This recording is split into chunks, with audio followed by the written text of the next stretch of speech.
and welcome back to my channel. If you're new here, hi, my name is Melleny. If you'd like to get to know me a little better, all my social media links will be down below in the description bar, so be sure to check that out if you're interested.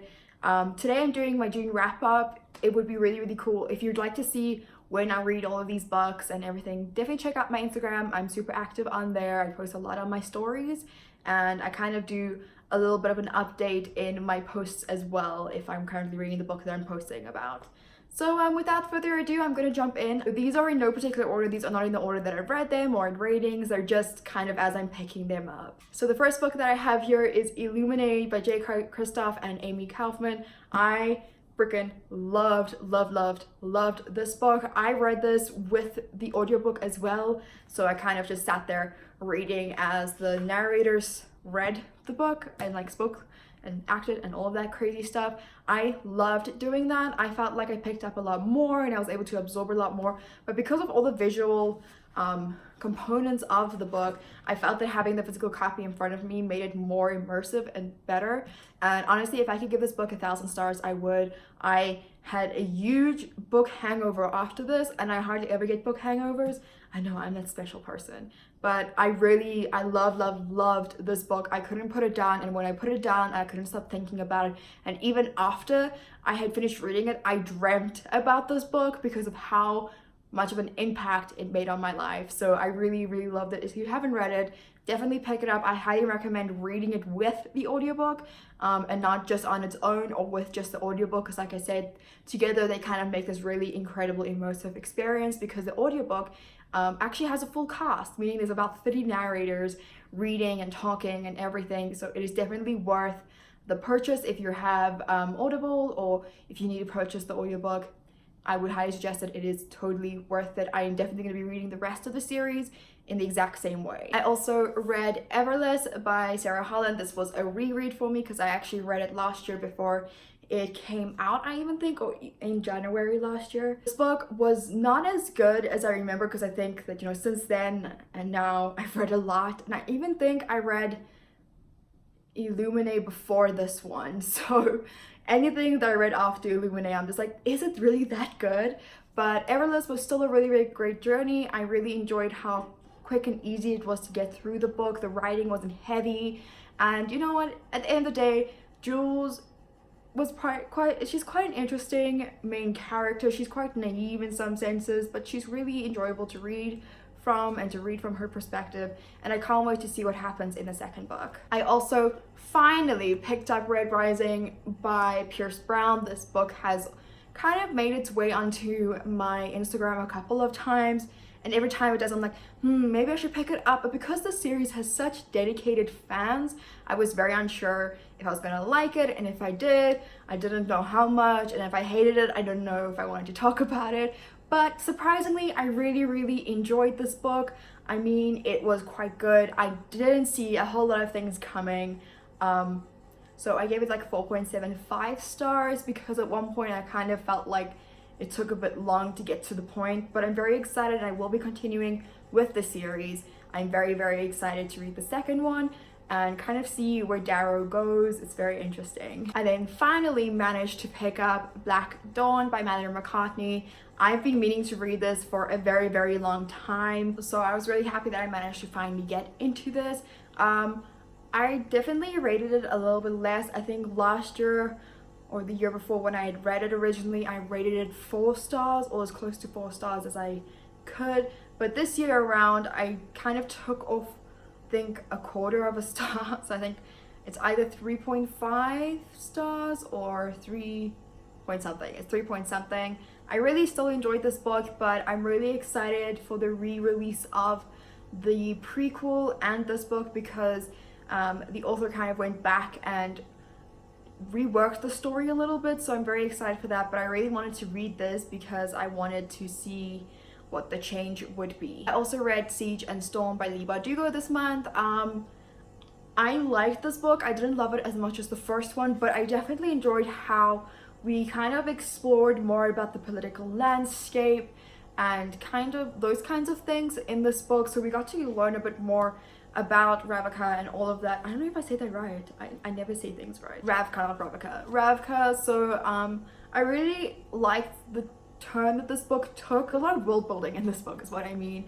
So even though I didn't love it as much as I loved the first book, because the first book had all of the feels, this book kind of still did really good, in my opinion. I think it did a really great job at building the world, as I mentioned, so that, you know, Leigh Bardugo can do a lot more in the third book. And I think because of the Six of Crows duology doing a spin-off of this, I think that the world building definitely helps with that. So I think I gave this 4 stars. Next book that I read was The Krims. I got about 100 pages into this book and then I DNF'd it.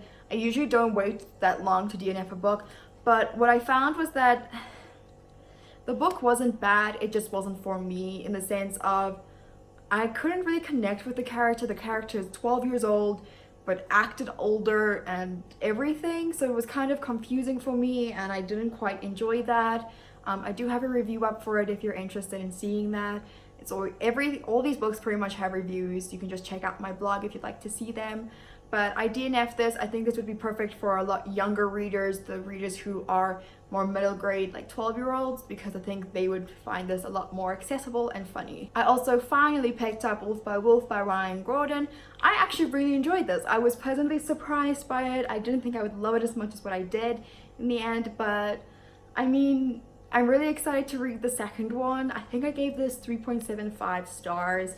This month was actually a really good month. Take away all the books I ended up DNFing, but this was really, really good. I'm really excited to read the second book and to read more about read more books by Ryan Gordon. I think that they're going to be really, really interesting. Her books are kind of based around historical events that she kind of spins with her own little touch, which I really enjoy. So I can't wait to get the second one, and I highly recommend that you pick this one up, especially if you enjoy history, because this book is all about if Hitler had won the Second World War. Another book that I ended up DNFing this month was Missing by Sue Whitting. This book just it wasn't for me in any shape or form. I don't think it was for me. It could also be that I didn't read it in the right space, but I found myself not really caring about what had happened to Mackenzie's mom and what her father was trying to do. I thought the story to some extent was quite unbelievable in the sense of what the dad was doing, so yeah, but once again, it just wasn't for me. I then read this graphic novel called Chakra Rising. This was sent to me by Lapa Eetgever, so thanks to them for sending me a copy of this. I read this and I really enjoyed it. I do have a review going up for this quite soon.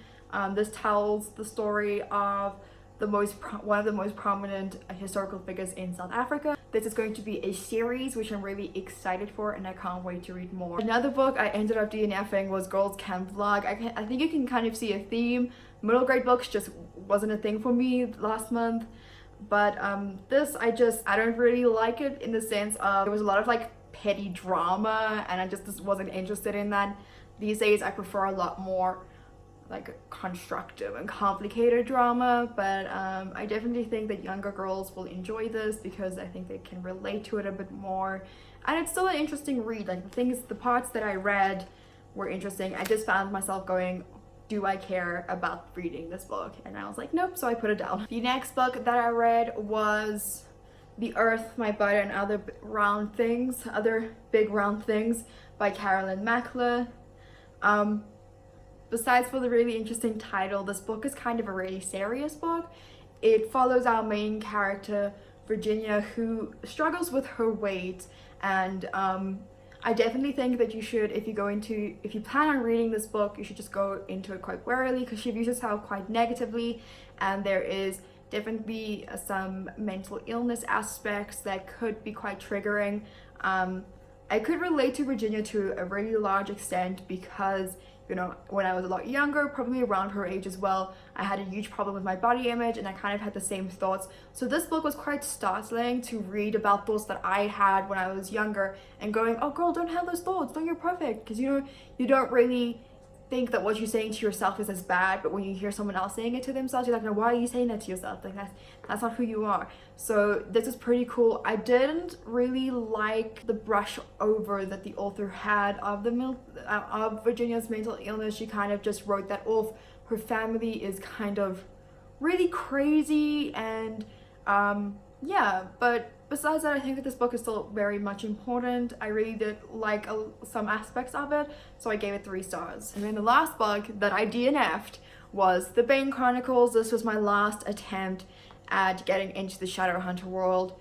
It just isn't for me. I've tried every single form. I've tried the Mortal Instruments. The only one that I really loved was the Infernal Devices. I stand by that series, and I will definitely be getting myself a box set of that because I loved Tessa and Will and Jem. So unfortunately, this just wasn't for me. I'm not going to push myself to read something that I don't really like. Those are all of the books that I read in June, so thank you so much for watching. Have you read any of these?